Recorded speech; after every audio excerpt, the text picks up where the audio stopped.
And all right, we're live. The return of the Creators Corner. If you guys are just tuning in to Comic-Con Line, this is something that Greg and I used to do about a year ago when the whole pandemic thing first started, and it eventually kind of morphed into the Comic-Con Line that you guys see today. If you are familiar with it, this is where we bring on someone like Michael here, who is off to that side. And we talk about his career journey into comics and everything that came before.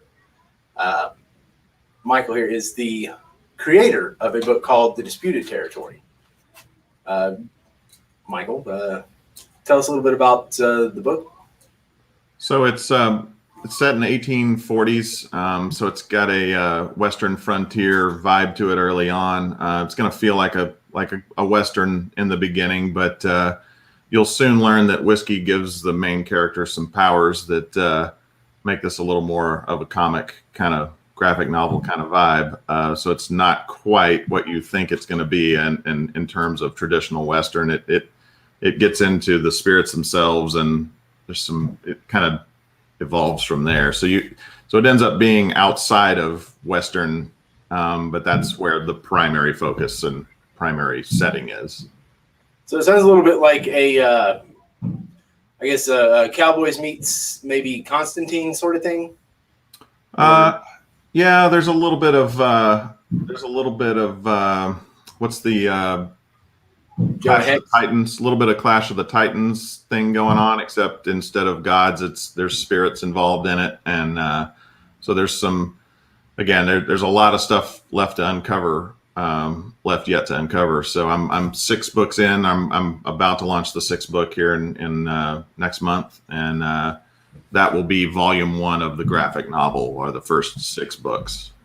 So I got started when the pandemic started. Well, a little bit before the pandemic started, and so it's actually been like a blessing in some regard, because it's let me slowly get into this comic world and let the story develop a little bit over time, and that's actually been a benefit for me.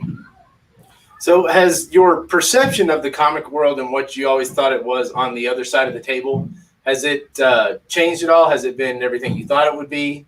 Yeah, I mean, it's not unlike many other industries. I've met some really great people, and I've met some not so great people, and everything in between. It's been fun, and it's been the escape that I was looking for. To backtrack a little of early on, so my career has been in graphic design, project management, things like that. So I've had a touch of graphics in everything I've done in my career, and it's always been graphics for someone else's sake, right? And so this was kind of an opportunity to escape and do my thing and create something, and both graphically and writing wise. And it's been exactly what I wanted from that perspective. And the community has been pretty awesome. Great people that I didn't know a year ago. And that's been the best thing about it, is the collaboration with those folks. That's pretty awesome. Well, I guess let's backtrack a little bit further. What is your first memory of comics? Like as a fan, as a kid? So I think more about the characters. So for me, Superman, Batman, Spider-Man, and so not so much necessarily comics, but just the characters that came from comics. And for me, a lot of it revolved around toys as a kid, just collecting G.I. Joes and these other, and obviously over the years, we've seen a lot of those come to fruition in comic books, or a lot of them started in comic books. So, my earliest has definitely got to be Batman, Superman, and Spider-Man are the 3 that are the most memorable from childhood, for sure. So I guess kind of the Superman adventures, Batman the animated series, things like that. Yeah. Yeah, X-Men cartoon was my first run into comics. And how about crossovers with Scooby-Doo?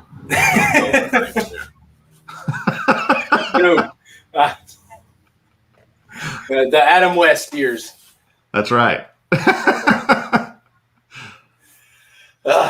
So what you're the writer and the artist on Disputed Territory. What is your first memory of drawing? First memory, manila paper and number 2 pencils. As far back as I can remember. It's just been an eagerness to create things. And so it didn't really stop with, it was all medium, and it's kind of just been that way for my whole life.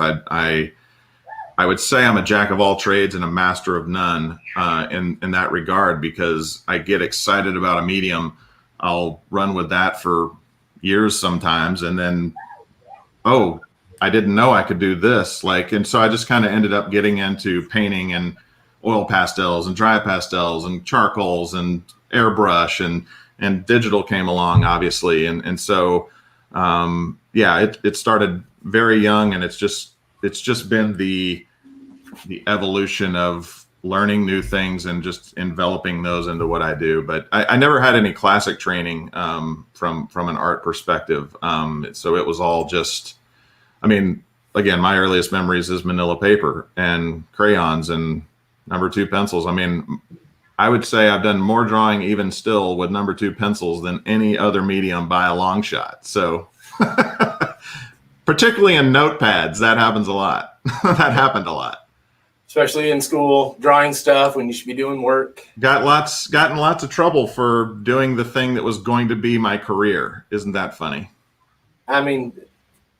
Yeah, I can picture it. Probably drawing stuff you ought not have been drawing.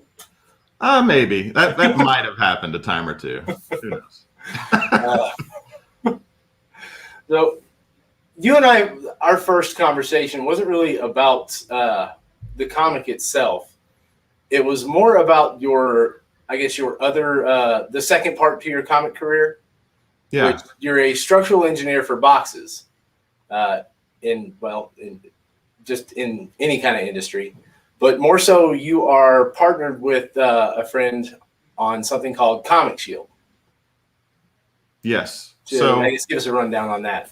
So that was feels like a previous lifetime. It's kind of funny how your life takes on these segments of what feels like different lifetimes. And so, yeah, I did. I was the art director and I did structural design for a box company. And we were doing digital short run stuff back early on when that really wasn't a thing. And so I still have a lot of connections in that industry. And so I got started doing Disputed Territory. We had the COVID situation right when I was about to launch my first book. And so what do you do? And the only pivot move was I've got to figure out how to sell this online and do this online. And so how do we get them to customers? Well, we're going to have to ship them, right? So I talked to a buddy and said, what do you guys do for shipping? He gave me suggestions.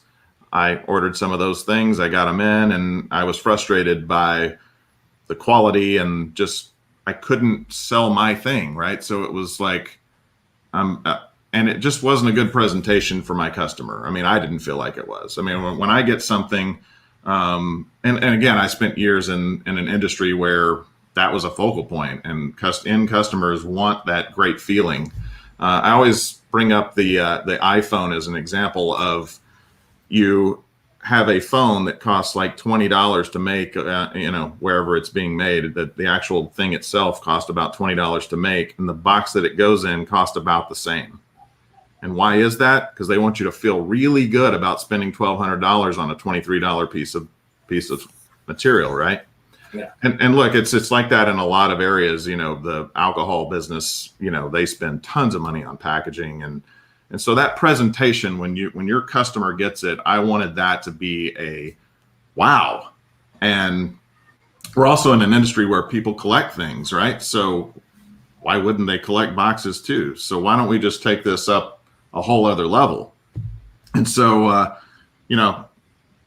talking with friends and then getting back connected with folks over in that industry. And I really became more of a middleman of taking in information from industry and getting with a more current structural designer, since that's not really what I do today, and just coordinating those two things. And basically saying with a checklist, what do you hate about what's out there and what do you love? And let's try to make the best possible product we can. And not just and I wanted to make it great, not just for the end customer, but for the people actually building these boxes, for the people actually doing the shipping. It was such a beating the first time I had to do the origami to put one together. And, I said, and all the tape and bubble wrap with slabs and I was like, this is a beating. Dude, you spent like 20 minutes building a what you think is invincible box, and I don't know how much you just spent on bubble wrap, but it's insane. Again, it just made my head explode. And so, anyway, so some back and forth and trial and error, and we've only been doing it for, I guess it's 6 months now. So I'm lucky enough in the connections I've had to get it out there to the level that I have, probably the biggest thing, like I said, though, is getting it in front of people, getting them used to how to do it, and doing it in a grassroots kind of thing is that's the most challenging part. It's not like we have some kind of crazy marketing budget or some, this is me out of my pocket. I felt like it's a really good thing and it can really help the industry and it can ultimately help my product. That's what it really started with, and what it ended up being is I wanted to make my customer feel really friggin' awesome when they opened my comic book, and not just for the comic, but for how it got to them. And so that was kind of that driving factor. And it's a really cool product. I don't know if you have any near you, but I have some just on the shelf behind me. But, it's not only is it a box, something to ship your stuff in, but it's a business card. It's everything you would want in one little piece. It's a pretty cool, that's an awesome one. So this is my most recent for my book, is I did a box set, and I even, I went a little over the top here with Pistol. So I wanted to I had Alan Qua and Cale New do a wraparound cover. So it's Cale on one side, Alan on the other. I got the wonderful joy of coloring an Alan Qua piece, which you've seen his details, so yeah. It's extra fun. And so it was them, and it was a duel. And so I wanted to just bring home the whole idea of a dueling. They used to have the box sets for to have an actual duel. So that was kind of the vibe that I wanted to go for. But you could just see the 4-color process, high-end printing, and not just protecting it. It's a little better quality of material than what you'll see in a lot of other products, but also the again, built-in crunch zones, all the things that I've got on my website to, talk about how wonderful it is. But it's just an awesome feeling, like, holy cow, this is a complete thing. It's not just I got a comic book, but I got this whole really awesome thing that nobody else has ever done. That's a fancy box. I'm kind of jealous. Feel a little, I guess. Box envy? Yeah, man. I got to say. We use some nice white boxes, from Uline. They do the job, but they aren't pretty like that one. I may be calling you after this to set up an order. All right. So, although I'm not sure I'll have, fancy guns or anything in mind. No, I don't know that I ever want to glue that many guns again. So I had to do those myself. So that was that's a lot of work. The people remember buying that book, though. That's one of the important things. Yeah, and we've just scratched the surface on again, the industry really hasn't quite. Shipping has only been an afterthought in the industry for the most part, and so. We really haven't even gotten into the amazing advantages of the advertising and getting advertise the next thing and those types of scenarios that haven't even been thought of yet and haven't really taken root. So I'm just now getting the idea of something a little bit better than normal, right? Yeah. It's going to be another step altogether to get people to go, wow, there's some really cool, advantageous things I can do with this. That's beyond just, something fancy for my own little thing. Well, I also saw a couple weeks ago you posted something It was basically a case for your short box, a shipping box for that, correct? I haven't done a short box yet, but I have done slab boxes, and so there's probably been a ton of posts in terms of like I've made this to be a system, and so it's not just like this one's for raw comics, bagged and boarded, but I've also got one for slabs, and this is built to be the size of a slab, and so you've got the ability to do. The other box works as just slabs or a combination of slabs and raw. And so it for mystery boxes, things like that, the whole thing comprises into a bigger system. And so the next step in that system then is something for short boxes that also works for the rest of everything that we're doing. Yeah. I saw just the pieces you did, the bumpers on it. I mean, is it, simple, what people would think is simple engineering, but probably matter all the world to, doing something like that. Yeah. I mean, because ultimately, protection is number one, right? So job one is I don't want there to be any damages. The one of the other things that led me down this road was the horror stories of seeing what mailmen have done to people's comics, and sorry, mailmen out there, but there's some bad apples there. And so, I just saw those and I said, I want to build something they can't do that with. And so you just want to eliminate. So again, that's job one. Protecting is job one. And so the one thing that I've been missing to this point that I've really got to address is the education on how to use it, how it works.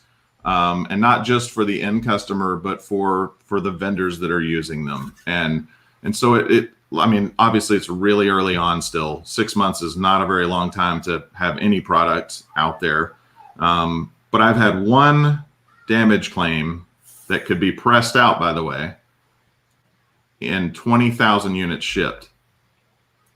That's a lot of units, man. That's a lot. Now, I've had some concerns about, like things getting like not being in the flaps and so I've had a few of those little things to kind of work through with the vendors and again, I have to get better about educating not just vendors but the end user on here's how the tabs work, here's the easiest way to get them in and out where you're not damaging things when you get them.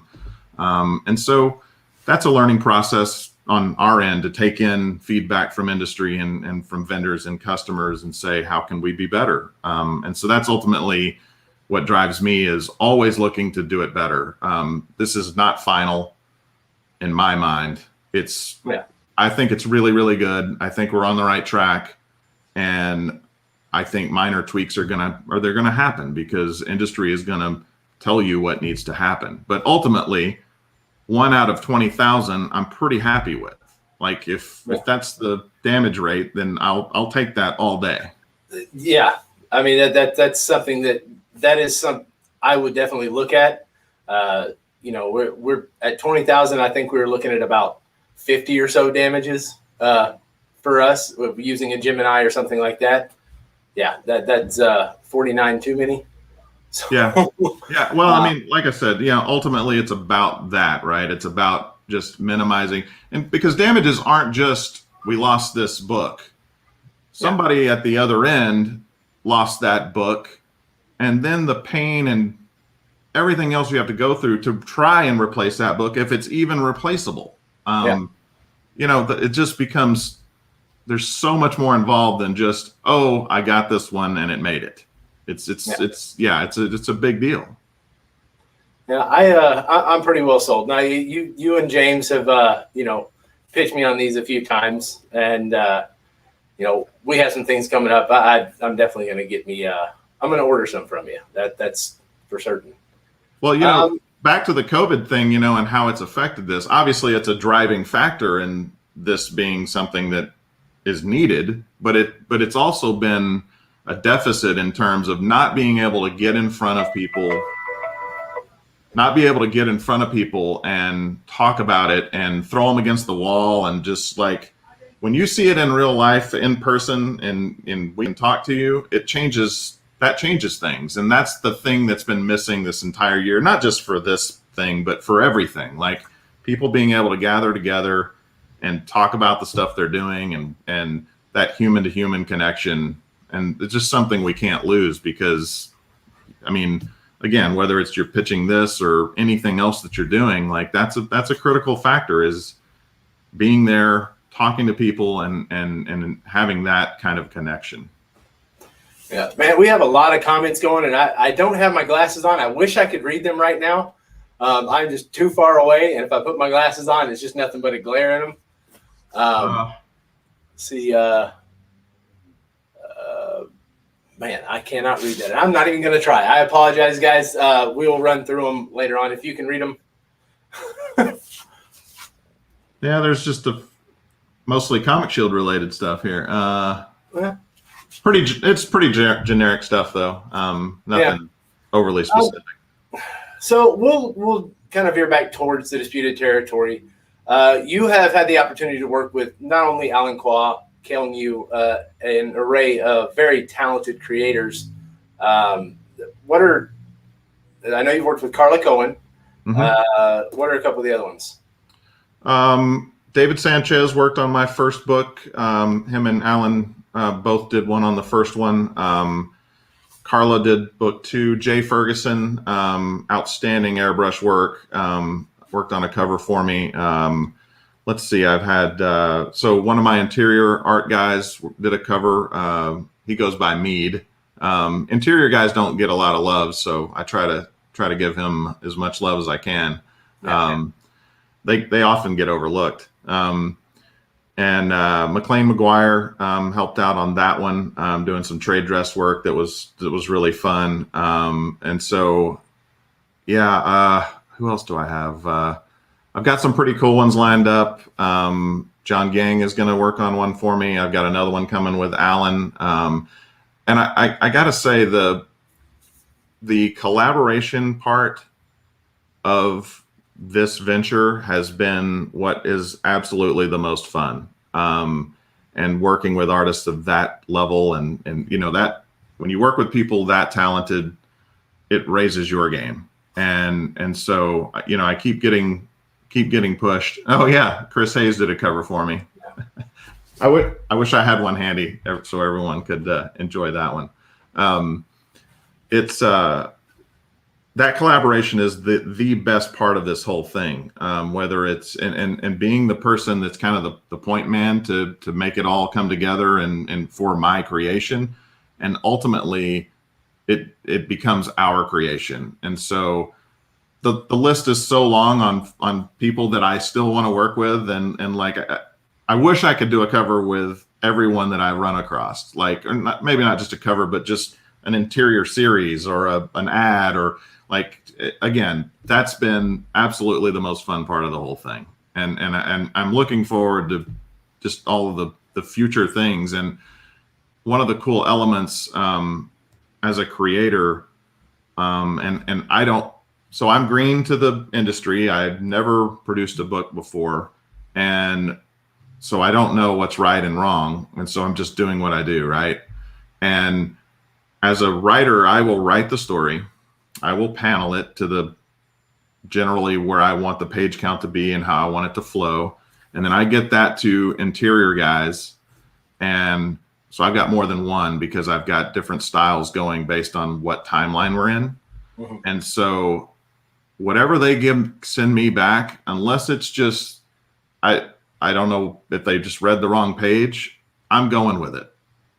Whether it's a different look on their face or a different character, instead of saying, I need you to redraw this, I will instead, I'll make minor edits myself, but I like to take it and then massage my story to work for the looks on their faces, for the poses that they've used, for that kind of element.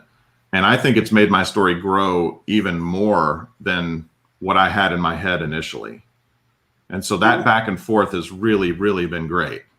That's an interesting approach. I don't know that I've ever heard a creator do something like that. It's not wrong, I don't think. I'm more curious how talented you must be to be able to mimic all the different creators' styles. I mean, that's a tough feat. Well, like I said, I'm a jack of all trades and a master of none. but because I color it, I can, that's an element of kind of bringing it all together. So I've colored every page from start to finish. And so that's kind of where it gets that cohesion point, is when I color, that's when I can adjust. And, and I mean, look, the digital thing has really just made it remarkable what you can mimic. I mean, I will tell you, mimicking Alan Qua for just even some fun stuff he's challenging. That's a very difficult one to pull off, but that's one of the most detailed pencilers in the business. I remember seeing a Swamp Thing and I was floored. Yeah.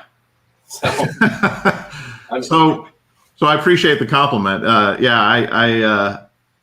But that's a fun, like I said, that's a fun part, like, and adapting and making this it's organic for me. It's not I have an endpoint in mind, and I have points along the way that I want to get to, but how I get to them and the way the story meanders, I'm going to be able to get there in a different way than what I really maybe initially set out to do. And that's been a really fun exploration in getting there. And again, it's not like I'm giving them nothing. They have they have the written script and they have the plan, but seeing what they do and reacting to that, and it's been a fun adaptation for me. Let's see. Well, are there any artists that I know you said it's an endless list, but are there any names that pop into mind that you have you have your sights on, but you don't know when or if it can happen? Well, being living. Yeah. Look, I mean, there's a few. Bermejo would be a name that would be, I mean, he's just stellar. I don't know if that's attainable. Middleton, another one. You rep a guy that, sort of pretty good. That would be nice to have. He dabbles in that digital stuff. So no, there's a number. I can't say like what the ranking is. Like, it just again, it's going to be fun.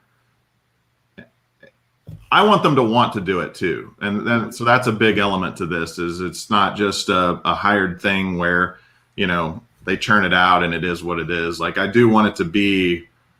I want them to enjoy that ride, and again, on the same note of how I do the interiors, the exteriors are probably even more loose, where I just say, here's an idea, here's the concept. I give them enough to be dangerous, enough content to be dangerous.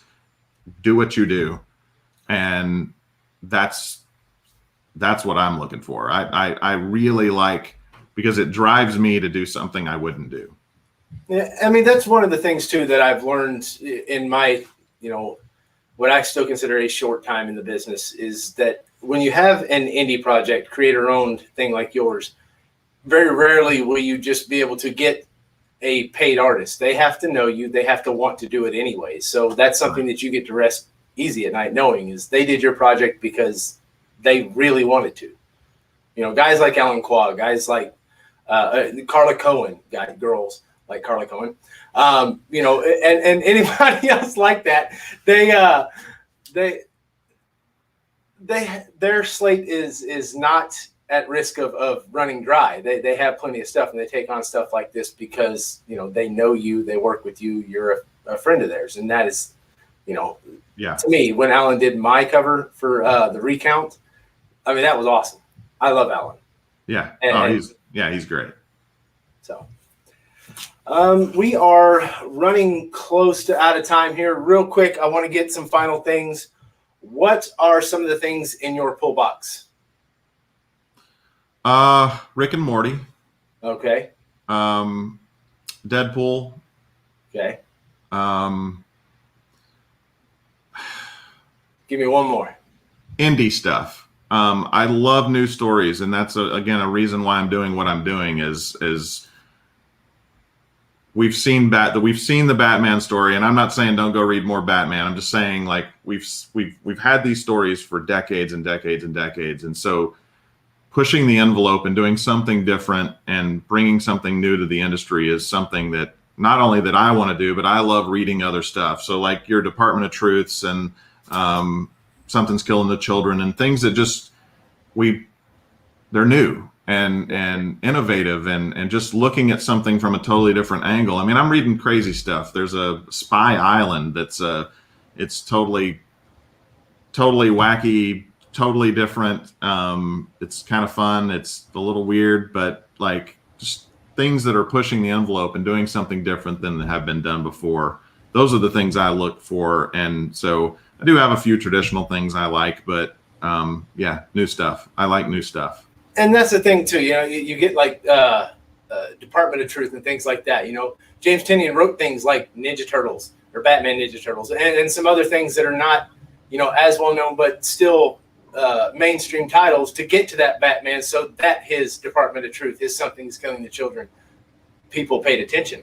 Yeah. So I think it's look, it's hard no matter what. Like none of this is easy, right? So my way may be harder.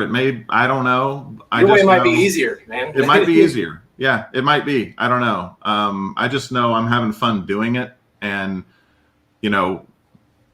graphics became a thing that became part of every job that I did, and therefore became a grind. And since I've picked up this iPad and started working with Procreate and started writing this story, it's really become fun again. And so for that part of it, as long as it stays fun, it's really hard to enjoy the journey a lot of times. Like we really get caught up in results and, particularly career-wise, it's all about results. It's about success, whatever the hell that is. And, it loses the journey part of it. And so I have to remind myself every day to absolutely enjoy what I'm doing, because I'm getting to do something that people dream of doing. And, whether I'm front-footing the bill or somebody else is footing the bill, that's pretty damn cool. Honestly, man, that's something that I had to remind myself of here recently as well. The journey is what's important in all this. And it doesn't matter what paths you take. Everybody has their own journey. So, yeah. All right. Where can they find you? For the book, thedisputedterritory.com. For Comic Shield, it's comic-shield.com. You can find me on Facebook under both of those names. Obviously Michael Hinson. You can find me under Facebook there. Or my cat has a Facebook account, and you can connect with Cletus Hinson as well. I don't know. Hey, no judgment. my buddy who owns the comic shop 2 Down has his dog has an Instagram. My buddy who I just saw when I was on vacation, his dog has an Instagram. It's not a rare thing. People love their pets. Yeah, dogs are awesome. I love my dogs, but cats are they will speak their mind a little more. So having that on Facebook is more entertaining, in my opinion. Dogs are too sweet.